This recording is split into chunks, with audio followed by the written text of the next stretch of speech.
PM Modi की महाराष्ट्र, तमिलनाडु समेत 6 राज्यों के मुख्यमंत्रियों के साथ संवाद। पीएम ने राज्यों में कोरोना की मौजूदा स्थिति का जायजा लिया। पीएम ने कहा कि टेस्ट, ट्रैकिंग, ट्रीटमेंट और टीका बहुत जरूरी।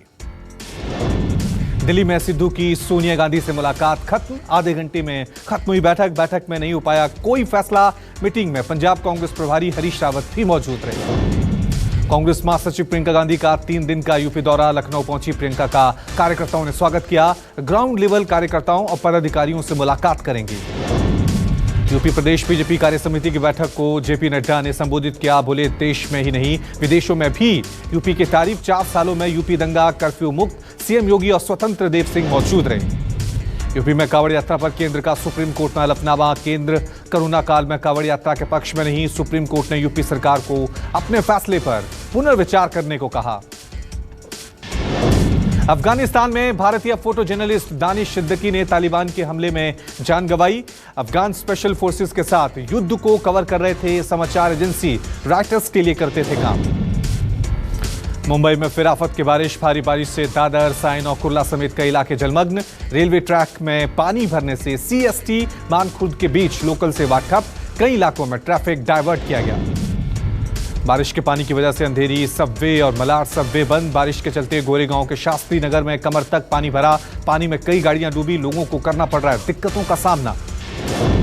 मुंबई में तेज बारिश से हाई टाइड का खतरा मंडराया। मौसम विभाग के मुताबिक 4 मीटर तक ऊंची लहरें आने की संभावना। अरब सागर में आज 4:11 पर 4.17 मीटर का हाई टाइड का अनुमान है। एमपी के विदिशा के लाल पठार गांव में 12 घंटे के बाद भी रेस्क्यू ऑपरेशन जारी है। कुआं धंसने से कई लोग कुएं में गिरे। अब तक 4 शव बरामद। अब तक 20 लोग बचाए गए। जम्मू कश्मीर में आतंकियों सुरक्षा बलों में मुठभेड़। सुरक्षा बलों ने इलाके को घेरा। एनकाउंटर में 2 आतंकी ढेर। वहीं मुठभेड़ में 2 आतंकी भी घायल। इलाके में सर्च ऑपरेशन जारी। जम्मू कश्मीर के अलग अलग इलाकों में बीती रात 4 संदिग्ध ड्रोन देखे गए थे। सेना ने ड्रोन पर फायरिंग की। ड्रोन ननपुर, हीरानगर और जम्मू के मीर साहब और सतवारी में देखे गए। फायरिंग के बाद वापस लौटे ड्रोन। देश में कल के मुकाबले आज कोरोना मामलों में कमी। पिछले 24 घंटे में 38,949 नए मामले। वहीं पिछले 24 घंटे में 542 मरीजों की मौत। पिछले 24 घंटे में 40,000 से ज्यादा मरीज रिकवर हुए।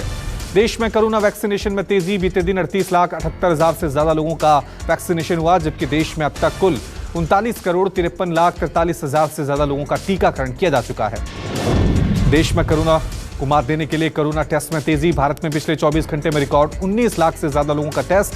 वहीं देश में अब तक कुल 43,55 लाख से ज्यादा लोगों का सैंपल टेस्ट हुआ है।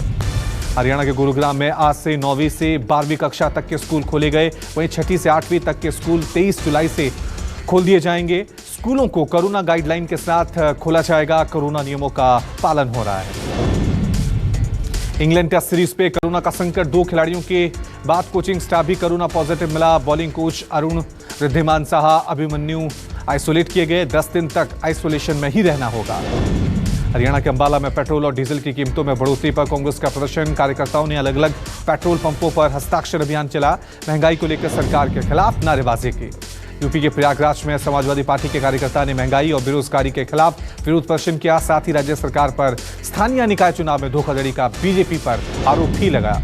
हरिद्वार में कांवड़ यात्रा के दौरान सील रहेंगे उत्तराखंड यूपी के बॉर्डर। कांवड़ यात्रा के लिए आने वाले श्रद्धालुओं को 14 दिनों तक क्वारंटाइन किया जाएगा। उड़ीसा के मयूरभंज के कई गांव में 40 से 50 हाथियों के झुंड ने आतंक मचाया। जंगली हाथियों ने कई मकानों को क्षतिग्रस्त किया। खेत में लगी फसलों को भी नुकसान पहुंचाया। गांव के लोगों में दहशत का माहौल। पश्चिम चंपारण के बेतिया में एक ही गांव के 8 लोगों की संदिग्ध परिस्थितियों में मौत से हड़कंप। पुलिस के मुताबिक नशीली शराब के सेवन से मौत होने की आशंका। घटना के बाद इलाके में सनसनी। टीवी की दिग्गज अदाकारा सुरेखा सिकरी का 75 साल की उम्र में निधन। बताया जा रहा है कि उनका निधन हार्ट अटैक से हुआ है। सुरेखा लंबे समय से बीमार थी। 2020 को उन्हें ब्रेन स्ट्रोक हुआ था।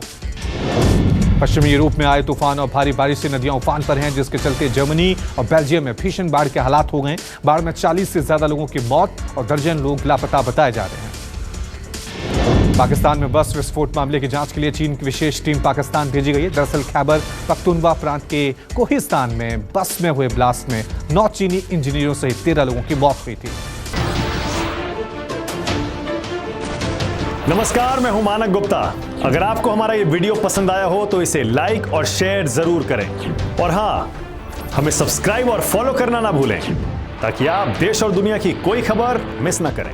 तो जुड़े रहिए हमारे साथ और देखते रहिए News 24।